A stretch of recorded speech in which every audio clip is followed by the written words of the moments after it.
for one. God, this marriage is so hard. God, this family is so tattered. God, my neighborhood is so unsafe.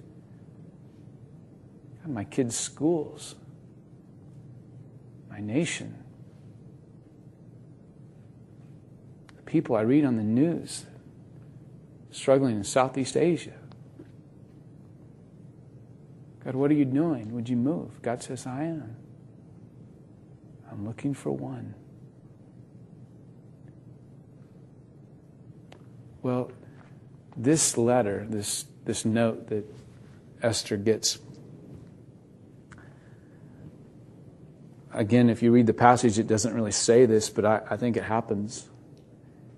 It just sort of stirs inside of her. And she can't let it go. It keeps churning. She keeps thinking about it. Maybe I'm not an accident. Maybe God would do something in me and through me. It just begins to stir. Now, I don't know how long. And last week we talked about her next step. And this is what she does. She sends a note. She says, will you pray for me? Will you pray and fast for me? She asked Mordecai, she said, would you just pray and fast and get people to pray and fast for the next 3 days? And I think over those 3 days of praying and fasting, it just keeps churning and churning inside of her. And she keeps asking that question, God, could it really be that you would do something in me? Could you really alter the destiny of our people? Could you really do something through somebody so insignificant as me? Is it possible that one small ingredient can make a difference? And then I want you to watch what happens on that third day. Because on that third day, something blossoms in the heart of Esther. She not only gets it, but she begins to live the power of one. And I'm going to walk through what happens in her life next. Because I think that if we walk through this, you and I will see the kind of person that God looks for. What is the kind of person that God is actually looking for? The kind of person that can make a difference in my home, neighborhood, city, nation, etc. What kind of person is God really looking for? And I think Esther is going to reveal a lot to us. On the third day, Esther gets up in the morning and she puts on her robe. Let's just read it right out of the text. Esther chapter 5, verse 1. On the third day, Esther put on her royal robes and she stood in the inner court of the palace in front of the king's hall. The king was sitting on his royal throne in the hall facing the entrance. When he saw Queen Esther standing in the court, he was pleased with her and held out to her the gold scepter that was in his hand. So Esther approached and touched the tip of the scepter. Man, isn't that powerful? Some of you are like, I want to say yes because he's asking me, but frankly, I don't get that. Okay, here's what she did. I mean, it's really a pretty fantastic thing. She gets up in the morning on the third day. She's been fasting and praying for 3 days. She gets up. She goes over to her closet. She flops. Oh, I like the pink one. She pulls out the pink robe. I don't know if it's pink, but just go with it. So she pulls out the robe and she says, I look good in this. I'm going to put this on. And she walks across the courtyard into the king's chambers. She opens the door and she just stands there. Now, this is actually a pretty awesome event. Because here's the deal. The law of the land is you are not to approach the king or enter his chamber unless you have received an invitation to come. If you go to see the king without an invitation, you just think, hey, you know what, I'm going to go chat with this guy. You walk into his chambers, you're gone. They'll kill you. You're dead meat. The only exception is if the king is not insulted and decides to place out his royal scepter. So what she has done is she's actually put her life on the line this morning. Now, I think actually something took place that day. The text doesn't say it quite like this, but if you disagree with me, let's have lunch afterwards. We'll wrestle about this. But here's what I think took place on that day. I think for the very first time on that morning, Esther woke up and she saw the right reflection. I think for the very first time in Esther's life, again, this is what John thinks.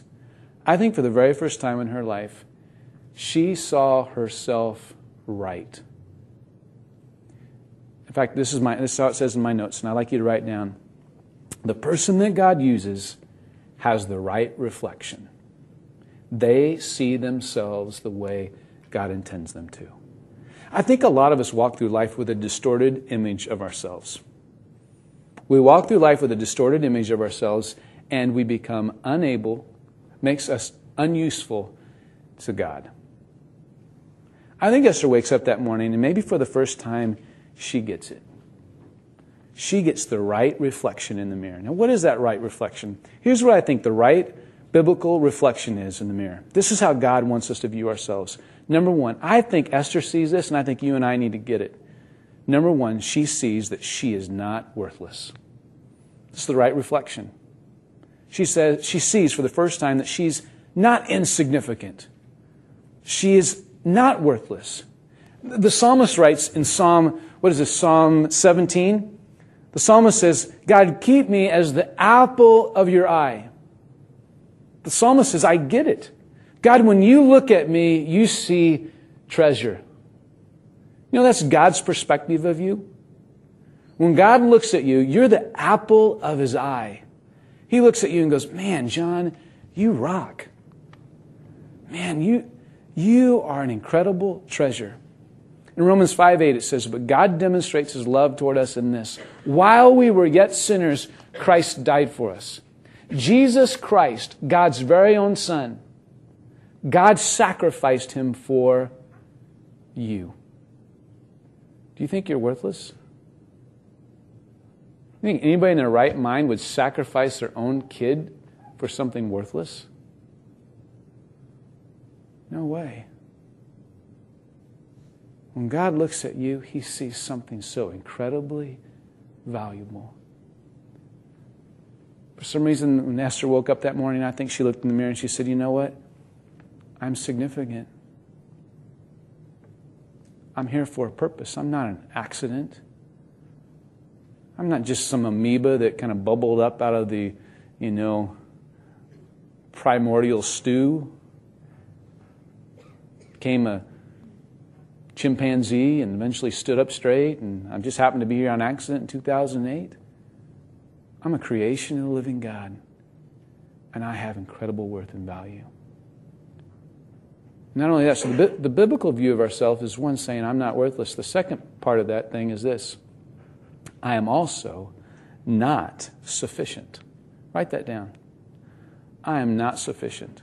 Now that's a little weird, because today in 2008, when we turn on the TV, we watch the talk shows or read the books, and they're talking about, having a poor self-image, the answer to that is always this: if you have a poor self-image, all you need to do is change the way you think, right? Because if you believe you can do anything. You can achieve. If you believe, you can achieve. If you believe it hard enough, it will be true. Because inside there's a power of positive thinking, right? That's the whole kind of stick. The Bible would say this: that's a bunch of bunk.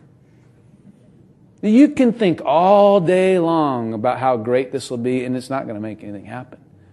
Jesus, on the night before He was crucified, in John chapter 15, He gave us this great analogy of vine and branches. In John 15:5, He says this: I am the vine, you are the branches.